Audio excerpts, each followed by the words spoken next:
live. Hi everyone, my name is Randy. Welcome to Columbia State Historic Park. Thank you for joining us today from wherever you are. Feel free during this presentation to tell us in the comments where you're joining us from. So in today's episode, we're going to be talking about miners. We're going to be examining how miners lived during the gold rush. So the gold rush began in about 1848, and it led to the migration of hundreds of thousands of people from countries all around the world to come to this region in California where I am. So I'm standing at Columbia State Historic Park. It's located in what we know as gold country. So this is a region in the Sierra Nevada mountains where most of the gold is concentrated. So this is where people flooded into for the gold rush. And today we're going to be examining the lives of miners, how they worked and how they lived. So let's go ahead and get started. So the first thing we're going to do is we're going to check out some tools. So go ahead and join me over here in this section. If you notice this little lot we have, you can see 4 posts and some rope. This area is roped off because it's about the size of a mining claim. So during the gold rush in very populated areas, miners would only have about a 10-foot by 10-foot area in which they could dig to look for gold. Now let's go and see some of the tools they would use. So obviously when we think of gold mining, we usually think of gold panning because gold panning was done in the early days of the gold rush. It's also one of the easier methods. It doesn't require a lot of tools or even a lot of hard work. Let's see what tools they would use for gold panning. So obviously they would use pans like this. They would take their dirt, scoop their dirt, scoop some water, and then they would begin to pan it. So I'll give you a demonstration. Over here in this bucket, I have some dirt. So put some dirt on my pan. Then the next ingredients you're gonna need is gonna be water. Can't go pan without water. So also with this cup, I'm gonna scoop some water and pour the water on my pan.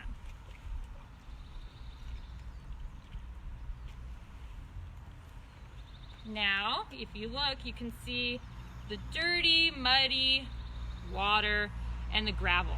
With gold panning, you're gonna start swirling it. Now you don't want to swirl it too fast because if you have gold in the pan, in the dirt, it could potentially fly out of your pan. So you don't want to do that. Once you feel as though you've processed it enough, you're going to take your pan, gently pour the water out in the hope that little pieces of gold will remain behind. Now you don't want to pour it out too fast because those gold pieces could fall out and then you'd have to dig for them on the ground, try to look for them. In this one though, this pan only really has some rocks. You can imagine doing this hour after hour, day after day, pretty slow method. So there's also a different type of technique called the rocker box. This is a faster method to process gold. It was used during the California Gold Rush because it was used during the Georgia Gold Rush, which happened before the California Gold Rush. So it was invented for the California Gold Rush, and they brought it over because it's a faster method. So let's look at how this rocker box works. So you can see it's made out of wood. It has this handle. You can imagine what this handle will be for rocking it. At the very top of the rocker box, you can see this metal sheet with lots of little holes in it. What we're gonna do is we're gonna take some dirt. So I'm gonna scoop some dirt right now, and I'm gonna put it on top of this metal sheet on top of the rocker box. See, one more scoop. All right, so there's my dirt, and then I'm gonna need water. So for this demonstration, a bucket of water right here, and I'm just gonna pour the water on top of the dirt. Now it's very important that while I'm pouring it, I also shake it. So let's see if I can do it. Normally this method would be done by at least 2 people.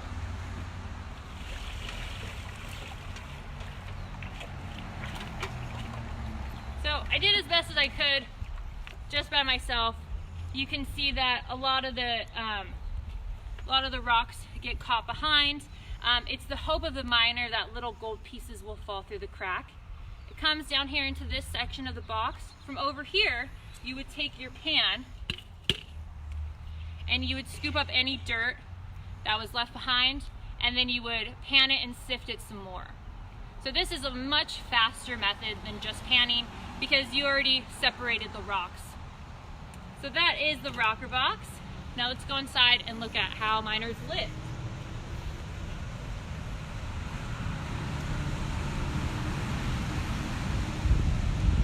So right outside of this mining shack that you see before you, you can see this little table, and this table is filled with a variety of different types of food. So the food eaten by miners back then, since there was no electricity, no refrigeration, mostly be canned food, because it stays a lot longer. So right here we have a can of fresh tomatoes. There'd be things like fresh peaches, some oysters. They would have salt. So with meat, they would salt the meat so that the meat would last longer. It wouldn't go bad as quickly. They would have dried beans as well. Here's one of my favorite cans that we have. This is ox cheek soup. Pretty interesting. Not something I've ever heard of before. In this little container, we have some crackers. This is called hardtack. Hardtack was one of the cheaper items to buy back then. It doesn't have any real nutritious value, but it would fill up your stomach so that you're not hungry. Normally it goes stale pretty quickly, so you'd want to dip it in hot water or hot coffee so that it wouldn't chip your teeth as you're eating it. And then you can see the tin type of dishware, more durable, a bowl and a spoon. And then even just this table alone is made from an old crate, little wooden stool. Now let's go inside the house. So inside this shack, I kept most of the valuables because miners would want to keep their most valuable items locked up. They wouldn't want to keep it out and exposed. So some of those more expensive items would be things like boots. So boots during the gold rush could cost you upwards of $500. So a very expensive item that would have to be replaced pretty often just because of the conditions miners were working in. We also have things like a sack of potatoes. We have a rifle. Rifles would be used for protection, protecting your claim, your shack, your supplies from other miners, as well as for hunting. And over here, since I mentioned hunting, you can see this animal pelt could be used for warmth, blankets, or clothing. And then we also have different types of tools in here. So tools during the gold rush were very expensive as well because all miners needed the same tools in order to extract gold. So we have tools like axes. So pickaxes during the gold rush, if boots could cost upwards of $500, pickaxes could cost upwards of $1,000. Also, shovels in order to dig with as well. And not every gold pan was how we imagine, like a flat gold pan. You would really use whatever you had. So even things more like buckets like this could also be panned with. And then clothing. So majority of the time, since miners are working outside, either in the cold or in the sun, they're gonna need a hat to wear. They would wear pretty loose clothing, like you can see this loose shirt right here. And then right in the back of this shack, we have the bed. Not a very glamorous bed. So it's held together. It's built out of wood. You can see the blankets were used for warmth. And then if I pick up the blankets and you take a close look, you can see rope. So the rope is supporting the bed. So if you can imagine miners after a very long day of mining, bent over, they have to come to their shack, go to bed, and they're laying on some rope. So pretty horrible back support, but it's pretty cheap. For lighting, we have a candle, one single candle, which would also be a big fire hazard. This candle would be used at night to write letters, to read with. And so even though this shack only has one bed, miners typically wouldn't live by themselves. So they might live in groups of 4 to 5. So if you didn't have a bed, probably just sleep on the floor, which in my belief would probably be more comfortable than the rope bed. Now let's go outside and see how they would cook their meals. All right, so since there was wasn't a fireplace inside of that shack. Out here we have a campfire. So you'd have a campfire right outside your shack. This is where you would eat your meals, do your cooking. You can see this little stool I have set up. So we have a canteen here that would be used to heat up the coffee, especially in the morning, so that you're not too cold, so you get a nice warm up before you prepare working for the day. In order to cook, you would have a frying pan. You can see this old rusted one. Place your piece of meat here, and then you'd cook it. Whoa! That can also happen to miners as well. Beans can fall on them. It's very dangerous. So they put their meat here, and then, let me fix this real quick. Nope, doesn't want to fix. I'm just gonna put that right there. Didn't happen. So you cook your meat, and you need to flip your meat over. So you can see this fork right here kind of almost looks like a pitchfork. You take your meat, you turn it over, flip it. That's how you cook it. And then you would eat your meat, you'd eat your beans, you'd eat your canned food. You can put it in a pan like this. Something else you can do with this pan, obviously a gold pan with it. So after you're gold panning for the day, you rinse it out, and then you'd eat your meal out of it. Just like that. So not a very glamorous eating situation. You can see the camp tried to kill me, so you can imagine how difficult it was for miners back then.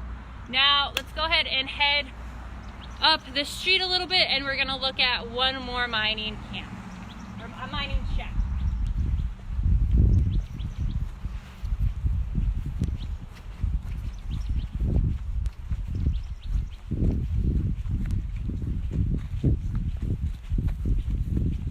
All right, so as we're walking into the edge of Columbia, I would like you to take a look behind you. So as you get a view of the shack that we just left, you can see that this area is below street level. So it's all below street level.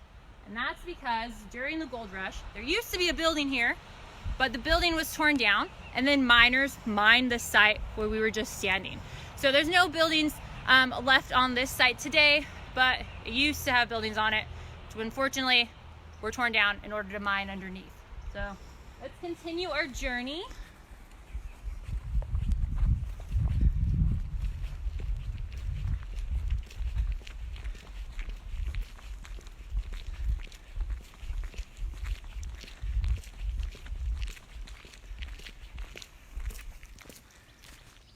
So right now I'm standing at the very edge of town. If you notice, you can see town over on this side. You flip to the other side, you can see this open space area where there's a lot of plants and really no buildings. And that's because this area over here was once the biggest mining pit in Columbia.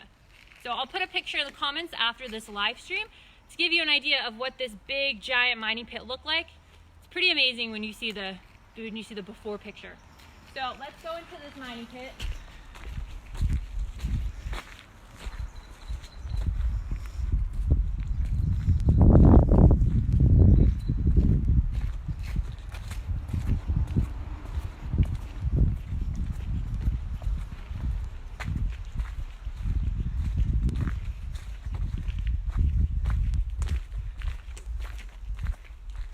So in the pit today, you can see a lot of trees, a lot of grass, a lot of plants. It looks virtually nothing like it did during the gold rush.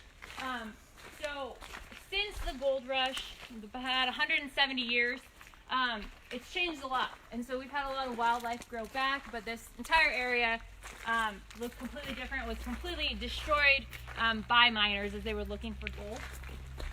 Now, there are a lot of reminders left in this pit since all the wildlife has grown back to remind you of just how desperate miners were for gold. But we do have these huge boulders all throughout Columbia, all throughout this area. These boulders were uncovered during the gold rush by miners using pickaxes and shovels as they were looking for gold. Because if you can get a look at these rocks again, you can see There's even some like markings on where the pickaxes and the shovels carved away and chipped away at the rock. So let's go inside this other mining shack. This one looks much different than the first one. It has some different features to it. All right. So in this shack, you can see it has bunk beds. Because as I mentioned, most of the time miners would live in groups with other people. It was just safer that way. And you also would want to help each other. More dangerous to live alone. For warmth, instead of the campfire, this one has a fireplace in the center of it. So you can see this fireplace, you can see some of the items that would be used for cooking. So big sack of flour, we have some bowls, we have a big pot, there's a frying pan.